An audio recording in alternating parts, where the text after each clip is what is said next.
AIMIM के नेता असदुद्दीन ओवैसी को घुसने न देने की चुनौती देने वाले और उसके बाद आईएसआईएस के निशाने पर आए भारतीय जनता पार्टी के उत्तर प्रदेश के पूर्व राज्य मंत्री सुनील भराला आई लव मोहम्मद और आई लव महादेव और आई लव राम के विवाद के बीच एक बार फिर सामने आए हैं अपने उसी बागी तेवर और उसी तीखे तेवर के साथ, और ये सीधे मुस्लिम समाज को चुनौती दे रहे हैं किसी भी सांप्रदायिक तनाव को न बढ़ाने देने की।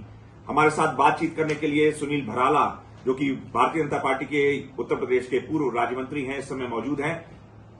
सुनील जी, ये जो अभी नया विवाद आया है उत्तर प्रदेश में, एक कहा जाता था कि योगी प्रशासन और शासन बहुत सख्त है, उसके बावजूद जिस ढंग से अचानक कुछ उपद्रवियों ने ये नई तकनीक निकाली और जिस ढंग से बिना परमिशन के रैली निकाली और कई पुलिस वालों को पीटा, और उसके बाद जो हिंसा की घटना हुई है बरेली में, इसको लेकर आप क्या प्रतिक्रिया आपकी है?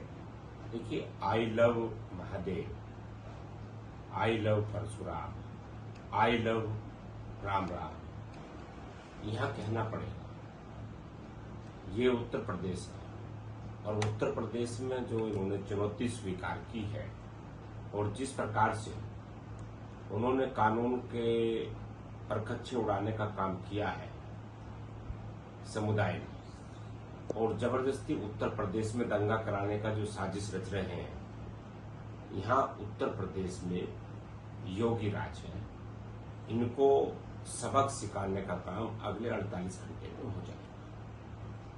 ये जो आप सबक सिखाने की बात कर रहे हैं, ये कहीं ना कहीं आप एक चैलेंज दे रहे हैं कि क्या इसके पीछे की क्या मंशा है आपके कहने की? देखिए, मंशा नहीं है। अभी आपने देखा होगा, आजम खां जी ने बिल्कुल स्पष्ट रूप से कहा और पूरे समुदाय को संकेत दिया कि हमारे आदर्श राम हो सकते हैं, हमारे आदर्श महादेव हो सकते हैं। तो उन्होंने स्पष्ट रूप से कहा ये बातें, और आज वो दंगा करने का षड्यंत्र रच रहे हैं। तो इससे आपको ज्यादा दिमाग लगाने की बिल्कुल भी आवश्यकता नहीं है। ये जो भारत में और उत्तर प्रदेश में, यहाँ अब इनको रहना है तो यहाँ महादेव कहना है, उत्तर प्रदेश में रहना है तो भगवान राम कहना है, उत्तर प्रदेश में रहना है तो परशुराम कहना है। तो ये जो षड्यंत्रकारी हैं, इन षड्यंत्रकारियों का इलाज बहुत जल्द हो जाएगा।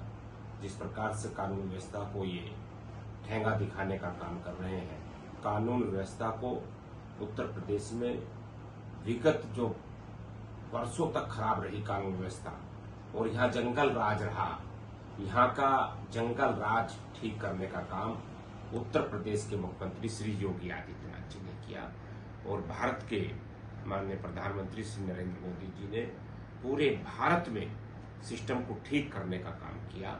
और आप देखते होंगे इस बात को कि आज पूरे देश और प्रदेश में आज बिल्कुल सुचारू रूप से व्यवस्था है। कि जो षड्यंत्रकारी हैं, जो ये सोच रहे हैं कि नेपाल की नकल पर यहाँ कुछ करने की अगर ये साजिश रचने की बात करेंगे तो इनका इलाज बड़ा हो जाएगा। नहीं सुनील जी, आपको नहीं लगता कि ये लॉ एंड ऑर्डर का इशू है तो इसको पुलिस को हैंडल करने देना चाहिए? जिस ढंग से भारतीय जनता पार्टी के नेता सामने आ रहे हैं और चुनौती दे रहे हैं, तो ये कहां तक एक समाज में फिर दूरी बढ़ेगी कहीं ना कहीं? देखिए, भारतीय जनता पार्टी के नेता कोई सामने नहीं आ रहे। भारतीय जनता पार्टी के नेता कार्यकर्ता सब लोग सरकार की जिम्मेदारी को निर्वहन करने के लिए इन लोगों को सलाह दे रहे हैं, और इनको जिम्मेदारियों को निर्वहन करना चाहिए। सरकार जो काम कर रही है कानून व्यवस्था को लेकर के, हमारा जो शासन प्रशासन काम कर रहा है वो निष्पक्ष भाव से काम कर रहा है, लेकिन ये उत्तर प्रदेश को जंगल राज बनाने की षड्यंत्र रचने की साजिश है। लेकिन सुनील जी, आपको नहीं लगता कि जैसे इन्होंने आई लव मोहम्मद कहा तो उसके जवाब में आई लव राम और आई लव महादेव कहने की, इतने पोस्टर्स लगाने की क्या आवश्यकता थी इस तरह से और विवाद को और बढ़ाने के लिए? देखिए, विवाद इन्होंने प्रारंभ किया, इन्होंने नहीं किया। विवाद में जो भी व्यक्ति है वो सातिर है, वो आवाम को भी उन्होंने लव यू मोहम्मद का जो स्लोगन दे करके जो निकाला है, और इस सोशल मीडिया, इंटरनेट मीडिया पर जो चलाया है, तो क्या इस देश के अंदर महादेव के भक्त कम है क्या? भगवान परशुराम के भक्त कम है क्या? तो मुंह तोड़ जवाब देने का काम इन्हें करना है और निश्चित रूप से वहां तक पहुंचाना है कि जहां तक इस षड्यंत्रकारी बैठा हुआ है, जिस पास तक जहां तक भी बैठा है वो, और जिसने ये दंगा फैलाने की साजिश रची है उत्तर प्रदेश के अंदर, देश के अंदर, उसके पास तक पहुंचाना है। और मैं कहना चाहूंगा, जो इस दंगे की साजिश है, अब उसका पीछा जब छुड़ेगा, जब वो महादेव महादेव कहेगा। आप राज्य मंत्री भी रहे हैं और परशुराम परिषद के भी चेयरमैन हैं भारत के, तो आपको नहीं लगता कि ये विवाद बहुत गहराता जा रहा है? थोड़ा संवाद की बात भी होनी चाहिए, कुछ प्रयास होना चाहिए जो जिम्मेदार लोग हैं आप जैसे।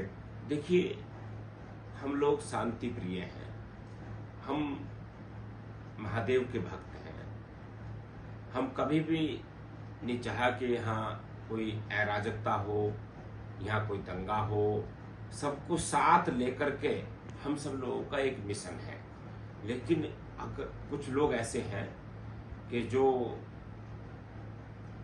समझते नहीं है, सही भाषा को वो नहीं समझते, तो ऐसे लोगों को लातों से ही समझाना पड़ेगा, जूते से समझाना पड़ेगा, और उनको जिस प्रकार की वो भाषा समझते हैं उस भाषा में ही उन्हें समझाना पड़ेगा।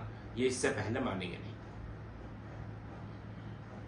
क्या इस विवाद को और गहराने की कोशिश हो रही है? आपने कार्यकर्ताओं को क्या संदेश दिया है? नहीं, हमने स्पष्ट रूप से कहा है कि सबको शांति व्यवस्था रखनी है, और सबको स्पष्ट रूप से कहा है कि इंटरनेट मीडिया और सोशल मीडिया पर जिस प्रकार की अफवाहें हैं उससे दूर रहना है, और दूर रह करके और उत्तर प्रदेश को कोई इस प्रकार की अगर जलाने की साजिश रचता है उसकी खोज करके बताना है, कानून उसके खिलाफ काम करेगा। ऐसी जानकारी मिली है कि बैठकों में ये भी इशारा किया गया कि पूरी तैयारी रहनी चाहिए, अगर कोई इस तरह से कुछ घटना होती है तो जवाब देने के लिए। देखिए, राष्ट्रीय परशुराम परिषद का युवा विंग परशुराम स्वाभिमान सेना, उनको स्पष्ट रूप से ये कहा गया कि हर घर में भगवान परशुराम का फरसा जरूर पहुंचे। तो आपने सुना अभी पूर्व राज्य मंत्री और भारतीय जनता पार्टी के वरिष्ठ नेता सुनील भराला को, जो कि ये कह रहे हैं कि ये एक संदेश दिया गया है भाजपा और परशुराम परिषद के कार्यकर्ताओं को कि हर घर में फरसा रहना चाहिए। हालांकि एक तरफ ये भी कह रहे हैं कि हम शांति व्यवस्था बनाए रखने के लिए नजर रखने की बात कही गई है, हिदायत दी गई है, लेकिन आने वाले समय में ऐसी अपेक्षा की जाती है कि जो भी जिम्मेदार बड़े नेता हैं और सुनील जी भी अपने अन्य लोगों से ये कहेंगे कि जो शांति व्यवस्था है पूरे देश में, एक सांप्रदायिक सौहार्द का माहौल बना रहे दोनों तरफ से, तो शायद एक जो प्रोग्रेस की राह निकली है और जो तरक्की की राह निकली है वो उसको और आगे बढ़ाया जा सकता है। कैमरा जर्नलिस्ट धर्मरतन जी के साथ अनुराग मिश्रा, नई दिल्ली।